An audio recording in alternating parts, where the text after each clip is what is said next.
Olá, tudo bem? Esse é um trabalho realizado dentro do módulo de Clínica Integrada 1 do curso de Medicina pelos acadêmicos do sexto período, do Centro Universitário São Francisco de Barreiras. Nós vamos abordar sobre o câncer de pâncreas, e esse grupo é composto por Ludmila da Costa, Maria Clara, Natália Rigo, Paulo Rodrigues, Vinícius Roque e Yasmin Silveira. Para falar um pouco do câncer de pâncreas, é necessário a gente abordar alguns temas. Por exemplo, a gente vai falar sobre anatomia, vamos falar sobre fisiologia, sobre a patologia, sobre o diagnóstico, sobre o quadro clínico, sobre diagnóstico diferencial, tratamento e abordar também sobre prognóstico dessa patologia, que infelizmente ainda tem uma alta taxa de mortalidade. Então, a anatomia do pâncreas, né? Ele é um órgão que se localiza na parte superior da cavidade abdominal, em uma área chamada reto peritônio. Ele vai estar situado logo atrás do estômago. Então, quando a gente vai pensar na questão do peritônio, o pâncreas ele tem uma pequena porção dele, que é a cauda, onde tem um pequeno revestimento do peritônio, mas isso não enquadra ele como sendo um órgão peritoneal. É um órgão que ele vai se dividir em três partes, a cabeça, o corpo e a cauda, aonde isso é importante porque, de acordo com a localização desse tumor, é que a gente vai poder ter um tipo de tratamento ou então modificar o tratamento que a gente poderia, a princípio, estar pensando. A cabeça do pâncreas ele tem uma relação muito forte com alguns vasos, com o duodeno e com as vias biliares distais. Né? Mais à frente a gente vai estar pincelando, falando mais detalhado um pouco. E o corpo do pâncreas e a cauda ela vai ter como vizinho os vasos esplênicos, né? Que irriga e drena o baço também, e o próprio pâncreas. Então, quando a gente vai pensar nesses vasos, a gente sabe que o pâncreas ele é irrigado tanto pelas artéria esplênica quanto pela artéria mesentérica superior e também pela artéria gastroduodenal, que fica localizado mais na cabeça do pâncreas. Quando se tem uma quando se tem um comprometimento desses vasos esplênicos, dessas artérias, é, é um grau maior de dificuldade na hora de fazer uma ressecção, na hora de fazer uma retirada desse tumor. Então, essa questão de entender a anatomia que está envolvida com o pâncreas é muito importante, até mesmo na questão do tratamento, quando se tem que fazer um tratamento mais invasivo. Essa imagem que a gente trouxe, essa imagem é muito boa para a gente ilustrar a questão da localização do pâncreas. A gente pode perceber que aqui tem o estômago, ele fica à frente do pâncreas, né? Vamos imaginar que esse estômago ele está transparente, a gente está conseguindo enxergar a parte posterior ao estômago. Então, lá vai estar localizado o pâncreas, que é esse órgão longitudinal que a gente está vendo amarelado, né? Então, assim, a gente pode perceber aqui, ó, que ele vai se dividir em cabeça, onde eu estou marcando, aqui vai estar o corpo do pâncreas e aqui vai estar a cauda do pâncreas. Quando a gente vai analisar, a cabeça do pâncreas, ela tem uma relação muito forte tanto com o duodeno, né, que ele tipo envolve essa cabeça do pâncreas, e tem a questão das vias biliares, que mais à frente eu vou falar um pouquinho sobre essa relação com o pâncreas. Aqui no corpo do pâncreas, né, tem uma relação muito forte com a artéria mesentérica superior.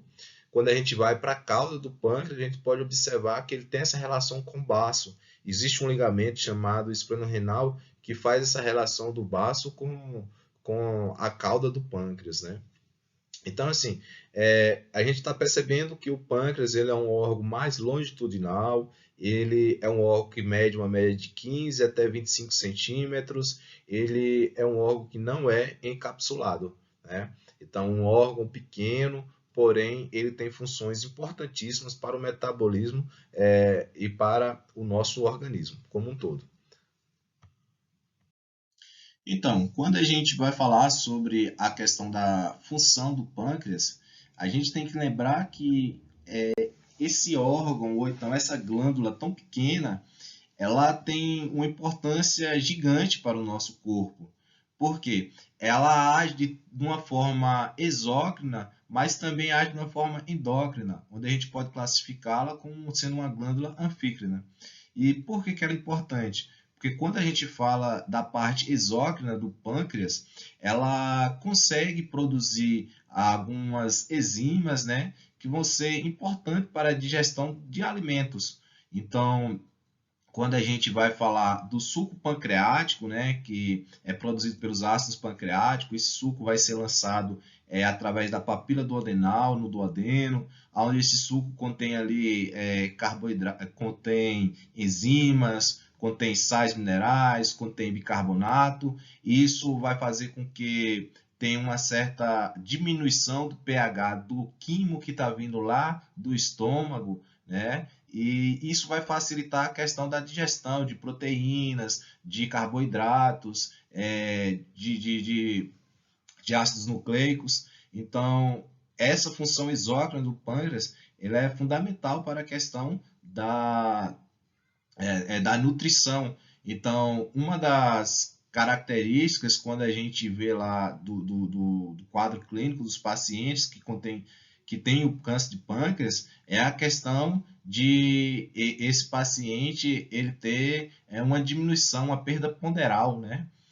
Quando a gente vai falar da parte endócrina do pâncreas, né? Então, o pâncreas ele também produz alguns tipos de hormônios, onde esses hormônios eles vão ser lançados na corrente sanguínea e esses hormônios eles conseguem ter uma função determinante na questão do metabolismo da glicose, da geração de energia para o nosso corpo.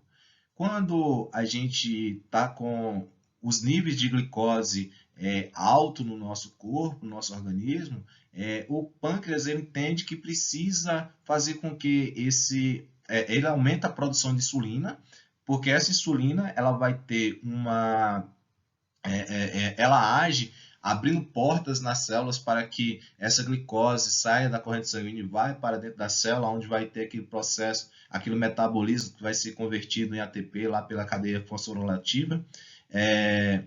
Quando o nosso corpo ele está em um estado que diminui a concentração de glicose, o pâncreas passa a produzir o glucagon. Esse glucagon ele é importante porque ele vai fazer com que ative a lipólise, ele vai ativar a degradação de glicogênio, para que mantenha um nível, uma homeostase na quantidade de glicose no nosso organismo, para que ele nem aumente demais, nem diminua demais.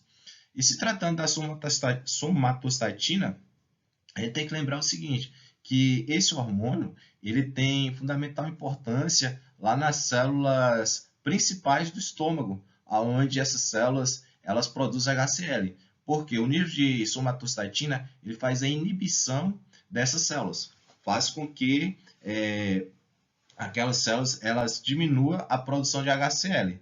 Então, se por acaso você tem um nível muito alto de somatostatina, vai inibir demais a produção de HCl. E se você tem um nível muito baixo de somatostatina, a quantidade de HCl aumenta demais. Então, isso é interessante porque se esse hormônio estiver com sua produção desregulada, vai fazer com que aumente demais a acidez dentro do estômago, porque a gente sabe que naturalmente o pH do estômago é ácido, porém, se aumentar demais, vai favorecer a questão de uma gastrite ou de uma úlcera, de algumas patologias que vai estar sendo provocada pelo desequilíbrio desse HCl. Então, eu vou mostrar aqui nessa imagem, vou marcar aqui com alguns pontos, para a gente entender essa questão. Aqui a gente tem o canal, vou colocar de vermelho. Aqui a gente tem o ducto pancreático, né? Onde ele se estende pelo pâncreas, e quando ele chega nessa região próxima ao duodeno, ele vai se unir ao ducto colédoco, que está vindo lá das vias biliares. E esses dois ductos eles vão fazer uma anastomose, aonde vai estar gerando uma ampola duodenal que através da papila duodenal, que fica nesse ponto aqui mais próximo do duodeno, vai ser por onde vai ter a passagem do suco pancreático e também pela bile, né, que é produzida lá pelo fígado. Então, por que é importante a gente entender essa parte aqui?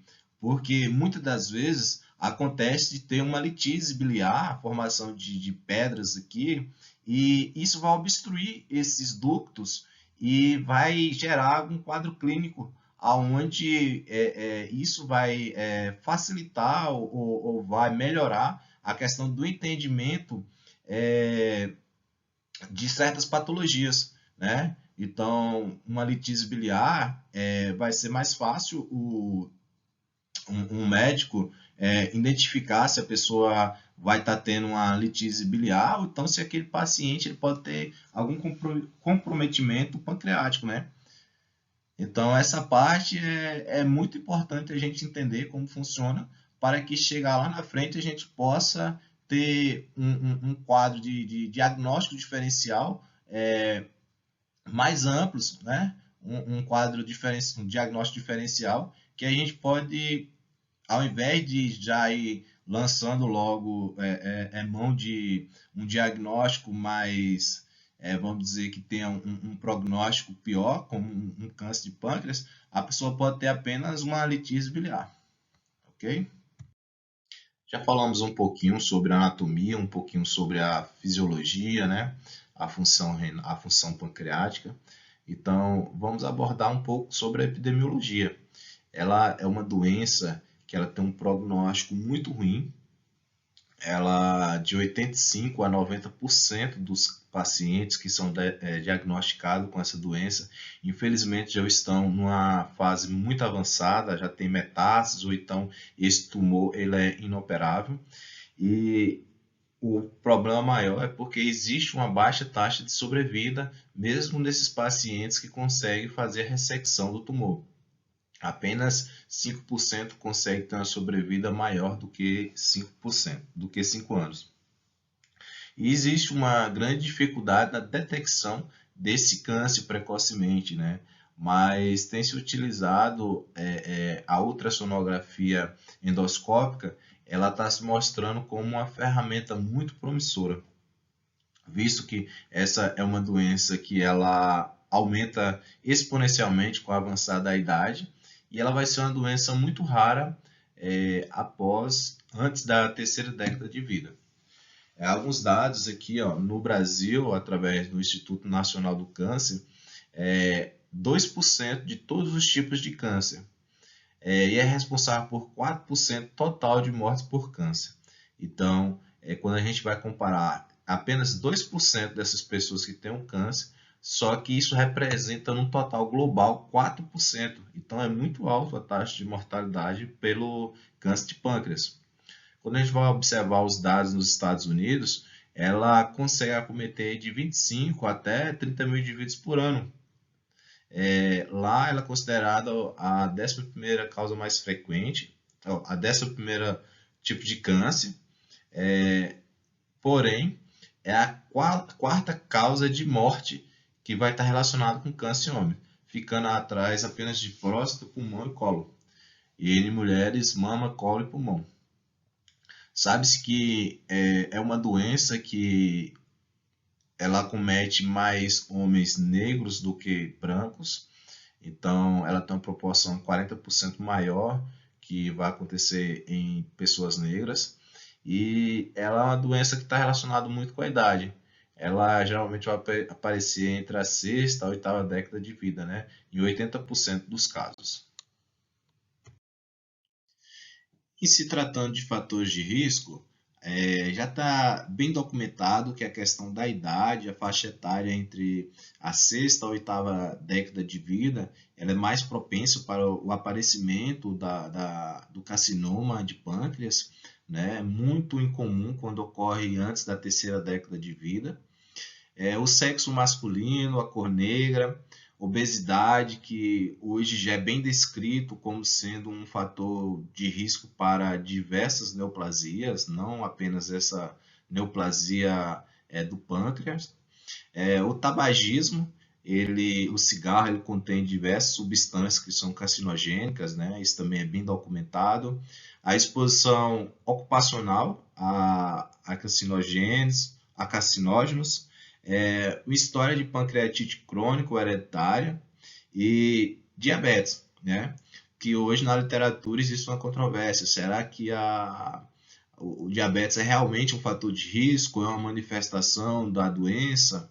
Né? Porque o diabetes mellitus ele pode estar relacionado com a questão tanto da ausência da produção da insulina, uma deficiência na produção da insulina, quanto também uma resistência periférica à insulina, né? E é comprovado que mais de 70% dos pacientes que apresentam uma neoplasia pancreática, que eles têm uma intolerância, uma resistência, na verdade, à insulina, né? Então, o diabetes ele é considerado um fator de risco ou não, né? Tem esse questionamento. Mas algumas literaturas trazem sim como sendo um fator de risco. Por isso que a gente colocou aqui. Quando se fala de patologia, da formação de um câncer, de uma neoplasia, ou a carcinogênese, a formação desse câncer, desse tumor, a gente tem que lembrar que toda neoplasia ela tem início alterações, mutações específicas em alguns padrões de genes que codificam proteínas, que contribuem para a replicação celular. Então, quando a gente vai falar da neoplasia direcionada para o câncer pancreático, é bem estudado que existem 3 categorias de alterações genéticas, nas quais vai estar envolvida a ativação de oncogenes, que esses oncogenes eles têm a importância de codificar proteínas a fim de provocar alterações, alterações que seriam normais, alterações nas características normais da célula. A inativação de supressores tumorais são também genes que vão fazer a supressão do desenvolvimento de células, da proliferação exacerbada de células, quando existe algum problema na questão da transcrição ou da replicação do DNA, existe algumas proteínas que elas conseguem fazer suprimir e leva aquela célula a uma apoptose. Então, aquela célula ela não se replica. Então, os genes supressores do tumor ele tem essa função. E defeitos também nos genes reguladores da replicação do DNA. Então, quando a célula ela vai se dividir, ela vai se multiplicar, ela vai gerar seus clones, ela tem alguns genes que são responsáveis por fazer essa regulação dessa replicação, porque quando existe algum defeito na transcrição, por exemplo, existe algumas proteínas que vão fazer a correção desse defeito para que aquela célula não tenha nenhum problema futuro, né, no seu metabolismo. Então, quando se tratam quais são os genes que estão envolvidos, a gente sabe que existe um oncogênio chamado Carras, o Carras2, que ele tem normalmente uma alteração no códon 12, né? Isso já é bem comprovado, a maioria, mais de 70% dos cânceres que seja a neoplasia pancreática, ela vai ter alteração nesse oncogênese. Tem os supressores de tumor, né, que leva à apoptose quando aquela célula ela não tem o seu processo de divisão ou de multiplicação correto. O principal é o P53, mas tem P16, DPC4, CDK2A, BRCA, STK11 e os reguladores da replicação do DNA. O MLH1 e o MSH2, ele já está bem descrito em aproximadamente 4% do câncer pancreático.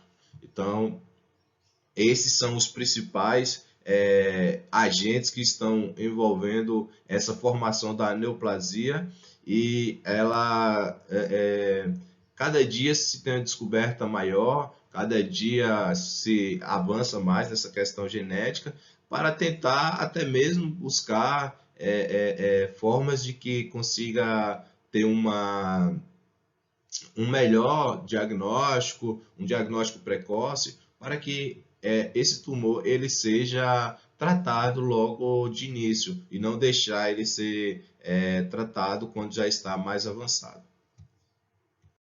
A localização e a característica desse tumor, ele normalmente vai ser o quê? O adenocarcinoma de origem nas células acinares ou no epitélio ductal. Isso vai corresponder a aproximadamente 95% dos casos, aonde a cabeça do pâncreas normalmente vai ser o local mais acometido, de 60% a 70%. O corpo e a cauda fica com 10% e 15%, respectivamente. É uma neoplasia que provoca normalmente metástase, né, até metástases mais distantes, porém as mais acometidas, os locais mais acometidos é o fígado, o peritônio, o pulmão, as glândulas suprarrenais. E quando esse tumor tem um crescimento perineural, ele vai causar dor abdominal e dorsal. E quando isso acontece, normalmente vai representar uma menor sobrevida para esse paciente, mesmo quando é feito a ressecção. O comprometimento vascular local, quando é identificado macroscopicamente, ele é um tumor mais difícil de fazer a ressecção, né? Então, quando tem o comprometimento daqueles vasos, o vaso esplênico, ou então a mesentérica superior, que você consegue identificar macroscopicamente, isso já é um péssimo sinal, né? E grande parte da massa tumoral, de 2/3 desse volume, ele vai ser devido a algum tipo de pancreatite adjacente.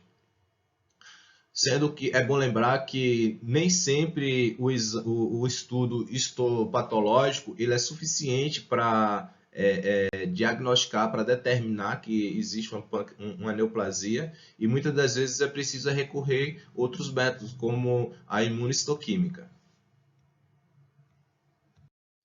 Com essa imagem, a gente pode ilustrar um pouco sobre essa questão da formação do tumor em si, né? Aqui a gente tem uma escala onde eu vou estar marcando para a gente poder perceber essas alterações. Então, se a gente for olhar, aqui vai estar um tecido cuboide, um tecido onde está normal, né? Onde está aquele epitélio ductal, né? E ele não tem nenhuma alteração. Então, a divisão dele é uma divisão normal, não tem nenhum processo ainda iniciado. Quando a gente segue mais um pouquinho, a gente começa a perceber que aqui tem algumas células que começam a se tornar cilíndricas, né?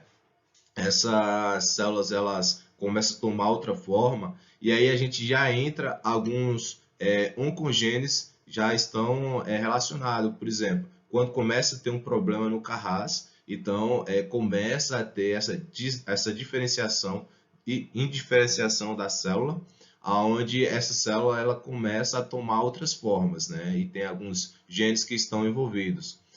Quando a gente chega mais um pouquinho à frente aqui nessa imagem, daqui em diante a gente já começa a perceber que existe uma metaplasia, que é quando aquele tecido ele já começa a tomar outra característica, onde a gente percebe que tem alguns núcleos que já começa a ter um pouco perder sua forma, a célula ela já começa a ficar desorganizada, aquele tecido, e aí entra outro agente tentando controlar isso, o CDK 2A, né? O CDKN2A.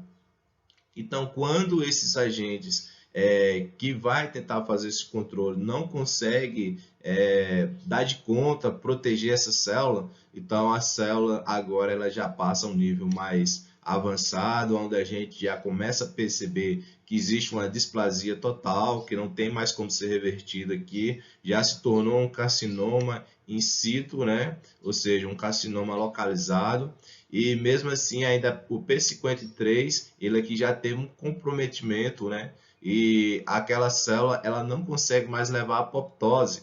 Então essa célula agora ela vai se replicar de uma forma desorganizada e cada vez mais crescer esse tumor, que consequentemente vai estar provocando esse quadro característico da doença da neoplasia. Para entender a questão do quadro clínico do paciente, foi preciso a gente estar abordando sobre a questão anatômica, sobre a questão da fisiologia do pâncreas, né? Então, é importante entender que existe a cabeça, o corpo e a cauda do pâncreas. E em cada local desse, onde estiver ocorrendo o desenvolvimento da neoplasia, desse tumor, vai ter características que você consegue identificar. Por exemplo, quando é na cabeça do pâncreas, normalmente o tumor é identificado logo no início. E quando é na cauda ou então no corpo, já é em fases mais tardias, né? O câncer já está mais avançado. Por isso que é importante entender um pouco a anatomia.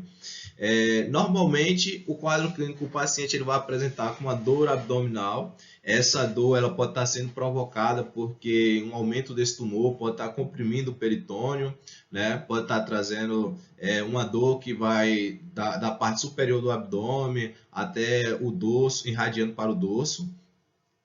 O paciente vai ter uma perda ponderal porque ele pode ter uma síndrome de má absorção. Esse paciente ele vai estar meio letárgico, né? Náuseas e vômitos pode estar sendo provocada porque o tumor pode comprimir ali o terceiro ou quarta parte do adeno. Então, quando tem essa compressão, vai estar provocando reações como náuseas e vômitos.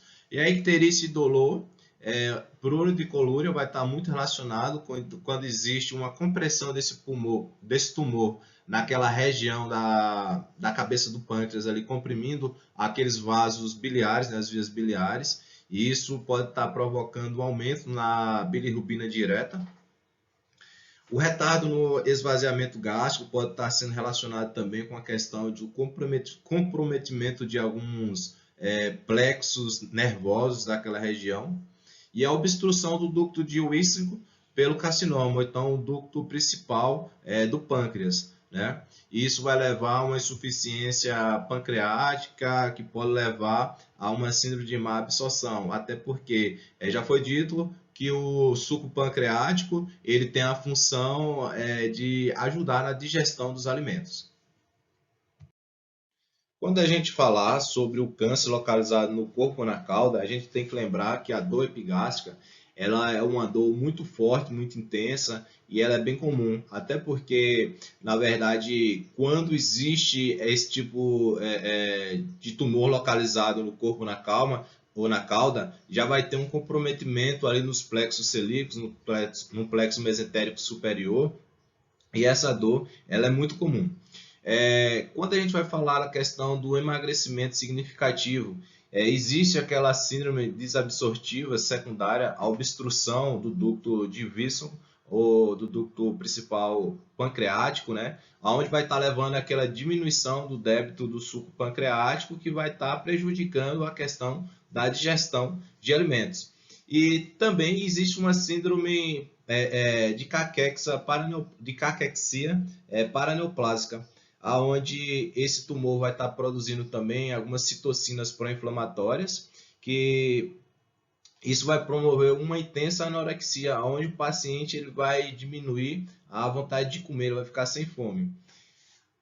Junto a isso, essa síndrome inflamatória, ele pode estar apresentando uma síndrome inflamatória sistêmica, porém não uma síndrome com alto grau, no qual a pessoa não vai apresentar febre, nem vai apresentar um ataque cardíaco, porém vai apresentar um forte aumento no metabolismo catabólico, onde vai estar tendo a diminuição da musculatura, a pessoa vai estar consumindo muito o seu músculo e com isso ele perde muita massa. E como ele está sem se alimentar, ele não está com fome, a tendência é ele perder massa, ele emagrecer.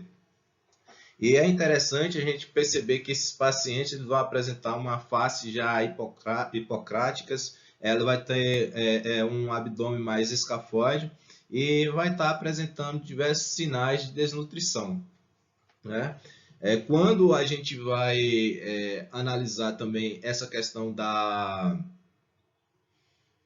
da desnutrição que está sendo provocada ali porque não existe uma digestão adequada, também existe um comprometimento na absorção de vitaminas lipossolúveis, né? E as principais são as vitaminas A, D, E e K.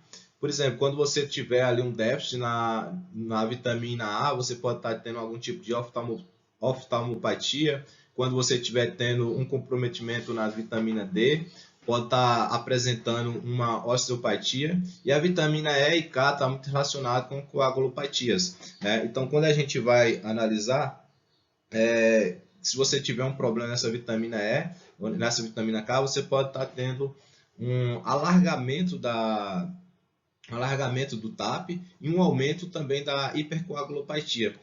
E é interessante porque na doença do câncer de pâncreas, a pessoa vai apresentar uma síndrome chamada síndrome de Trousseau, que é uma síndrome muito clássica dessa doença. Até porque a pessoa vai começar a apresentar tromboflebites superficiais migratórias, onde esse paciente ele vai chegar relatando que ele está apresentando alguns cordões dolorosos na pele, em algumas regiões, são eritemas, ou seja, vai ter vasos, vai ter veias que vão estar inflamadas. E isso é bem clássico na questão do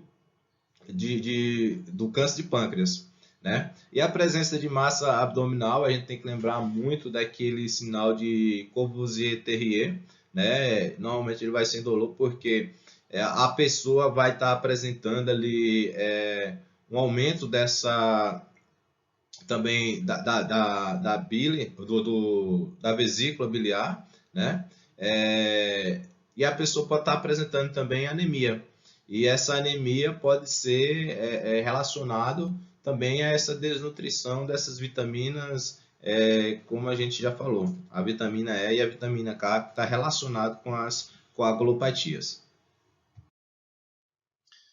Quando se trata da questão do câncer pancreático, é bom lembrar que aqueles sinais de metástase à distância, né?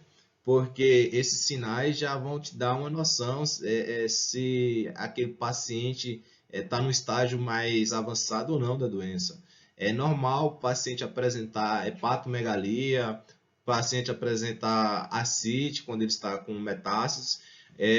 Um que é bem clássico é o nódulo de Vichot, quando o paciente tem uma linfadenopatia supraclavicular esquerda, até porque a gente sabe que esses gânglios que fazem parte do sistema linfático, eles drenam também a linfa que vem ali do estômago, né?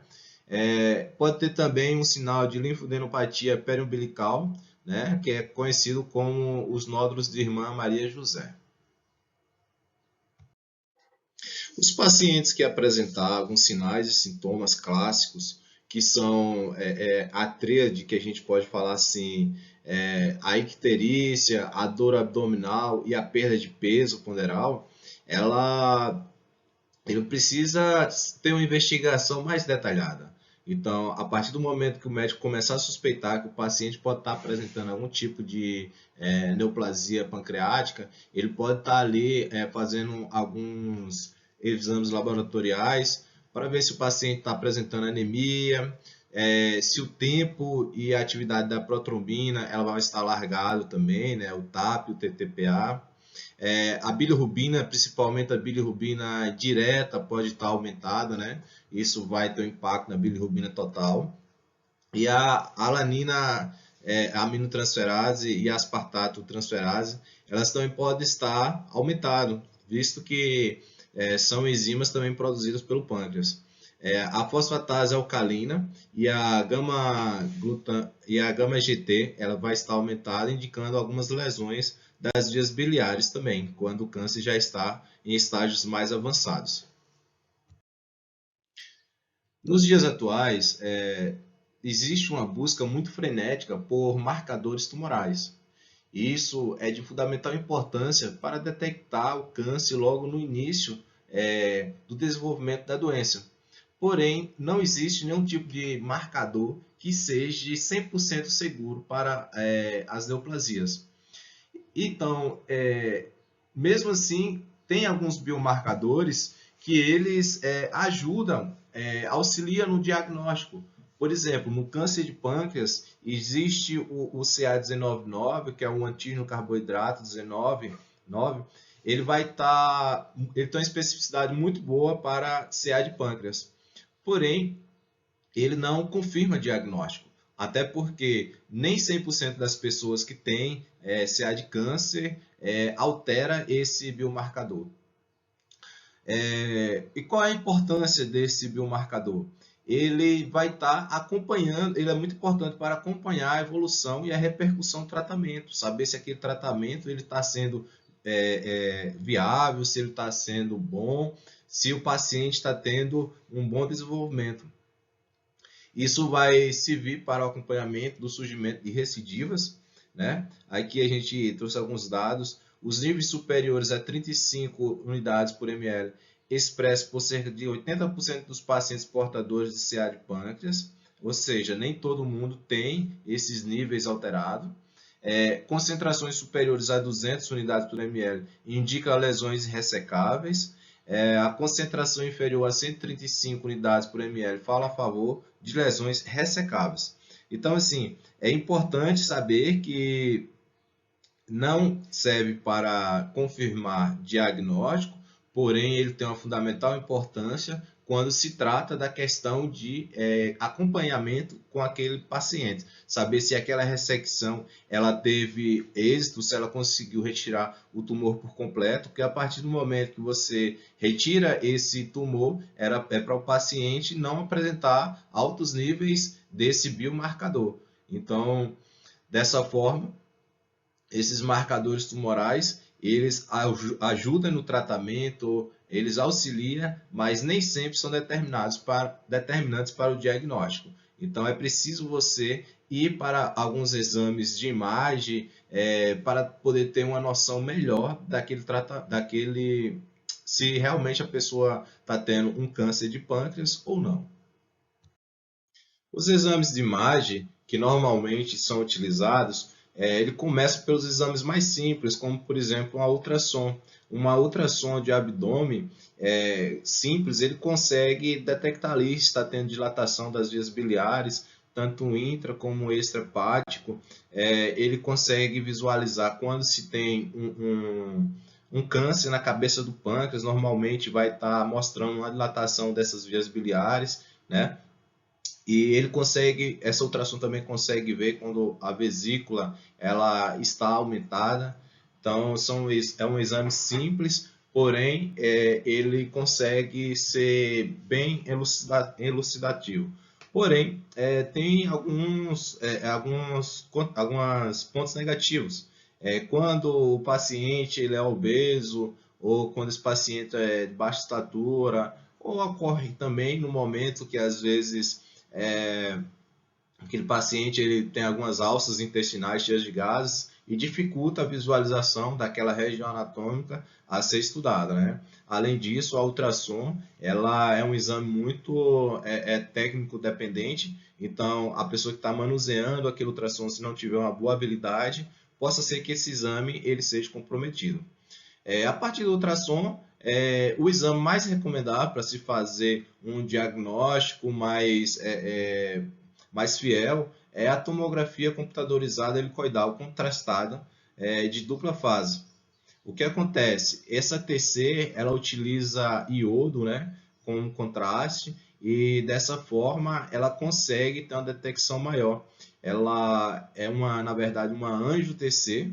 Ela consegue, no momento que está se passando aquele contraste, ela conseguir tirar imagens e dessa forma consegue-se ter uma visualização melhor de lesões, se está tendo metástases, a questão consegue visualizar o peritônio, né? Então pode estar tendo algum tipo de metástase, já consegue detectar com essa angio-TC. Tem também a questão de quando se tem o comprometimento de alguns vasos, que isso é sinal, é utilizado como um fator de irressecabilidade, né? Quando tem um comprometimento, por exemplo, de algumas artérias, a artéria mesentérica superior, por exemplo, né? A colangiopancreatografia retrógrada endoscópica é quando se coloca um tubo fino da boca até o duodeno, né? E lá na papila de Vater vai fazer uma análise para ver se está tendo algum tipo de obstrução ou algum tipo de lesão. A ultrassom endoscópica, essa hoje ela está sendo bastante utilizada, bastante recomendada, até porque ela facilita a questão de uma biópsia, na questão de coletar um material para poder fazer um estudo. É interessante deixar claro aqui que quando se tem alguns padrões dessa doença que torna essa doença irressecável, não é indicado se fazer a biópsia. Ou é indicado se fazer a biópsia. Mas quando se tem os padrões que aquele paciente pode fazer a ressecção, não é indicado fazer essa biópsia. Na verdade, você faz a ressecção, faz a cirurgia, retira aquele material e depois que foi retirado aquele material, vai se fazer um estudo anatomopatológico, um estudo imunistoquímico para poder determinar se realmente é considerado um CA de pâncreas e é uma neoplasia, né? E a partir daí você vai poder fazer os tratamentos. O diagnóstico diferencial dessa doença é importante a gente levar em consideração que existem outras estruturas nas proximidades do pâncreas que podem também ser acometidas por alguma patologia. Por exemplo, nós temos o fígado na proximidade, pode estar tendo uma hepatite por via viral, acometida por vírus, ou então por algum excesso de bebida, né? Coledocolitíase, a gente já sabe então que o pâncreas tem essa relação com aqueles ductos biliares, com aqueles ductos que traz a bile, colestase induzida por fármacos, né? Não pode se descartar, isso tem que ser feito uma boa anamnese. Essa anamnese também vai dar um melhor entendimento. O paciente também pode ter uma cirrose, ou então simplesmente a pessoa pode ter um carcinoma na ampola de Vater, né? Ali no duodeno, a pessoa pode estar tendo o desenvolvimento de uma neoplasia e ser confundida até mesmo com um câncer de pâncreas. Então, quando a pessoa apresentar uma dor forte, epigástrico, ou então a pessoa apresentar uma icterícia, uma perda ponderal, não quer dizer que necessariamente a pessoa já vai ter um diagnóstico de câncer pancreático. Então, a gente tem que ter essa prudência para poder fechar um diagnóstico de uma forma que seja adequada, de uma forma que não vá provocar nenhum temor no paciente, nenhum tipo de pânico. O estadiamento ele ocorre em diversas neoplasias. E isso é para tentar melhorar o prognóstico dessas neoplasias, né? E é importante o médico ou o profissional da área de saúde ele lança a mão de alguns fatores, de alguns exames para poder ele fazer esse estadiamento da forma correta. Ele precisa ter uma boa história clínica daquele paciente, fazer o exame físico, uma biópsia guiada por TC ou ultrassom endoscópica. Precisa ter imagem do abdômen e do tórax, que isso é importante para poder saber se está ocorrendo metástase ou não.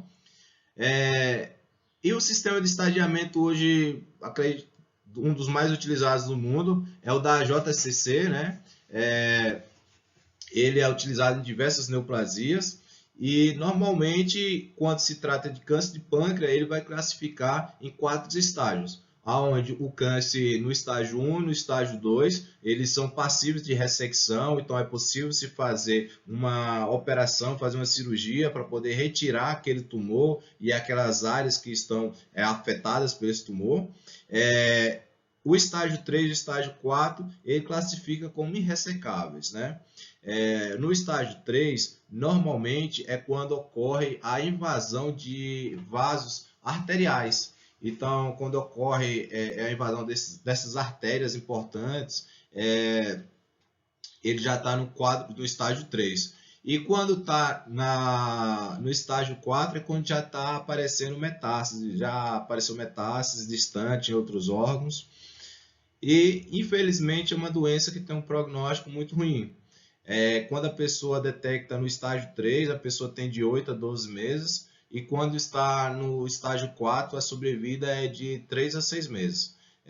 Portanto, é preciso se fazer um estadiamento para poder tentar entender como é que está aquela doença e saber se pode ser feita uma ressecção ou, infelizmente, aquele tumor é inoperável. Essas duas imagens, essas duas tabelas, elas são importantes para que a gente possa entender como é feito esse estadiamento, essa classificação, né, pelo sistema da JCC, que é o sistema TNM. O T significa o T, tamanho do tumor, o N significa o nódulo, né, a quantidade de gânglios afetados, e o M vai ser quando ocorre metástase, né? Então, é muito tranquilo quando a gente vai ver o estadiamento, essa parte aqui, ó, vamos ver esse quadro negro aqui, onde tem, através a classificação de acordo com o T, com o N ou com o M. Então, é bem tranquilo. Quando tiver N, ou N0 ou M0, quer dizer que em determinado você não conseguiu encontrar, então tranquilo. Quando tiver N1 ou N1 ou M1, então isso aqui vai ser um nódulo, então vai ser um M, né? Metástase, já vai ter metástase. Agora, quando a gente vai analisar o T, né? Vai ter o T1, que vai ser quando o câncer está confinado ao pâncreas e ele é menor que 2 centímetros. O T2 vai ser quando ele é confinado ao pâncreas e é maior que 2 centímetros. O T3 vai ser a invasão de estruturas adjacentes, quando já está invadindo estômago, colédoco, grandes veias viscerais. E o T4 vai ser quando tem invasão de artérias, tronco celíaco, mesentérico superior. Então, quando a gente vai agora para o sistema TNM da AJCC, a gente vai ver desse lado aqui na tabela branca esse estágio 0, onde é indeterminado, você não consegue identificar nem o tamanho do tumor, nem a questão de nódulos ou então de metástase. O estágio 1A é quando se tem um tumor que você localiza, né? O T1, mas ele é menor que 2 centímetros. Quando a gente vai ver o N0 ou M0, então não tem nem nódulo nem metástase. O estágio 1B vai ser o T2, quando aquele tumor ele está confinado ao pâncreas, mas já é mais do que 2 centímetros. N0, M0. O estágio 2A é quando tem o T3, ou seja, é quando já tem uma invasão de estruturas adjacentes, como estômago, colédoco, grandes veias que estão ali próximo, só que ainda nem tem nódulos nem metástase. E no estágio 2B, quando se tem pelo AJCC, é quando se tem um limite para se fazer a ressecção, pode apresentar tanto T1, quanto T2, quanto T3, e vai apresentar um nódulo, né? Porém, ele ainda não tem metástase. Agora, já a partir do T4, do estágio 3, que quando vai se ter o T4, que quando já tem invasão de artérias, artérias importantes, o tronco celíaco, então a mesentérico superior, isso já dificulta a questão da ressecção e normalmente não é recomendável a ressecção. Porém, em alguns casos, alguns médicos conseguem fazer esse tipo de cirurgia para tentar melhorar a sobrevida do paciente. E quando vai para o estágio 4 é quando se tem pelo menos uma metástase. Essas imagens simplesmente são para poder ilustrar um pouco do que a gente falou sobre a questão do T1, do T2, do T3, do T4, e dessa forma a gente poder entender quando esse câncer vai ser passível de ressecção ou não, né? O T1 ele é menor do que 2 centímetros, o T2 ele vai ser maior que 2 centímetros, mas ainda está dentro do pâncreas. O T3 ele já partiu para estruturas adjacentes ali, ó, como por exemplo aqui o duodeno, né? E o T4 é quando tem o comprometimento já de grandes vasos, de artérias, que são importantes. Aqui o estadiamento é através do N, né? Quando a gente vê os linfonodos regionais, eles não podem ser avaliados, então a gente chama de NX, ou então N0, né? E quando tiver algum linfonodo regional ali comprometido, aí vai ser N1. E o estadiamento M, ele vai indicar se existe a presença de metástases em outras partes do corpo, onde a gente já tem já bem catalogados algumas partes que são mais específicas, como o fígado, o peritônio, pulmão, osso. Existem alguns sinais de irressecabilidade, né? Quando aquele tumor ele não deve ser feita a cirurgia, feita uma operação para a retirada dele. Quando existe, por exemplo, a formação de cápsula circunferencial, ou então quando tem a invasão ou oclusão da veia porta mesentérica superior, ou então da artéria mesentérica superior, quando eu tenho uma extensão da cápsula pancreática para o retroperitônio, o comprometimento de estruturas linfonodais ou neurais localizadas ao redor da origem do tronco celíaco ou da artéria mesentérica superior, extensão do tumor ao longo do ligamento hepatoduodenal. Então, existem algumas características, existem alguns sinais na qual o cirurgião ele precisa entender e saber que naquele tipo nesse tipo de patologia não é indicado você fazer a ressecção, até porque não melhora a sobrevida do paciente e pode até ter uma complicação. Então, nesses momentos que não tem indicação de ressecção, então você vai procurar outro tipo de tratamento. O tratamento realizado para essa entidade, para essa doença, normalmente ele pode ser dividido em tratamento cirúrgico, tratamento paliativo ou tratamento adjuvante. Onde o tratamento cirúrgico, normalmente os cirurgiões eles optam pela duodenopancreatectomia, né, que é popularmente conhecido como a técnica de Whipple, né? Essa técnica ela pode ser dividida em duas formas. Uma delas, quando se tem a preservação do piloro, ela vai preservar o estômago, o piloro e uma porção diminuta do duodeno. E a técnica do Whipple, a ultrarradical, onde vai ser um procedimento padrão, no qual vai ter a ressecção da veia porta, a pancreatectomia subtotal, associada a uma linfadenectomia retroperitoneal. Normalmente, a taxa de ressecção para os tumores de corpo e cauda ele é muito baixa, representando aí apenas 7% desses pacientes. Isso ocorre justamente pelos que a gente já vem falando, que o câncer, o tumor, quando ele é detectado nessa região, já está em estágio mais avançado. Então, quanto mais precocemente for detectado o tumor, a chance de se fazer uma cirurgia, de se ter um tratamento curativo, ele é mais fácil.